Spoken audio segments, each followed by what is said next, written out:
Nakapaghipatik, hinmaabot 2,664 or 42 nga mga HIV cases ang Eastern Visayas.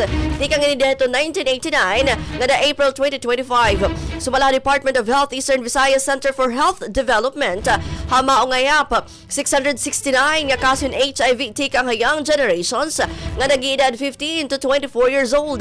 Ginagat naman itong pamunuan ang tanan nga may na sintomas ang sakit nga magpailaro mga HIV testing bisan di nga treatment hubs hariyon agud mataganin antiretroviral treatment kun hinuman ang magpopositibo mao nga sakit.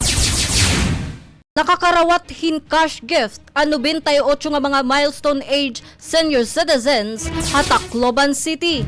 Ginpangunahan ang payout ng National Commission of Senior Citizens or NCSC ha Office of the Senior Citizens Affairs or OSCA kundiin kumarawat hintag 10,000 pesos ang mga octogenarians nga nonagenarians.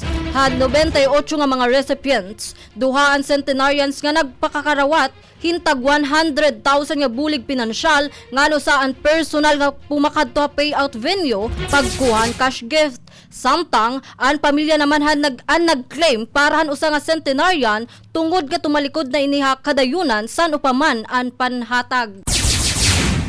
Prioridad naman nga nahiton Regional Interagency Coordinating Council Task Force San Juanico ang pagtransport han mga tankers kadto Tacloban amayan Dayihan Port.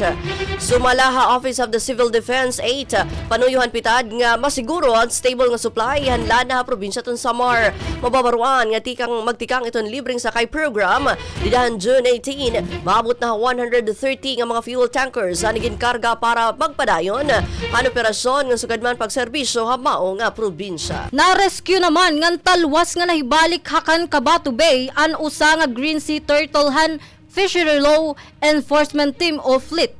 Nadakpanan pawikanan usa nga parupangisdati kang harawis amnibong syudad han Tacloban. Ug sa igbalik hadagat, gintanggalan laanahin mga barnacles and marine creature nga ginkumpirmahan DNR nga mahinsog ang pawikan. Ang bahaging ito ay inihatid sa inyo na Guard C Calcium Ascorbate, katawang healthy at safe sa Guard C.